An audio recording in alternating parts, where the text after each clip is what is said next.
The same hands that once comforted now feel like strangers. There's something deeply disorienting about being touched by someone who betrayed you.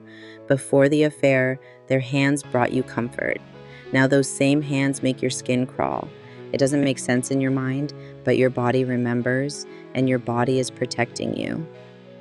Infidelity breaks more than just trust. It breaks the sense of safety you once felt in your partner's presence. Their touch used to be a sanctuary. Now it may feel invasive, even triggering.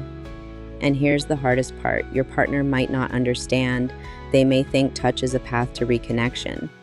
But for you, it feels like crossing a line. This isn't about punishing them. It's about honoring yourself. About saying, I need to feel safe again before I let you close. It's okay to pull back. It's okay to say no.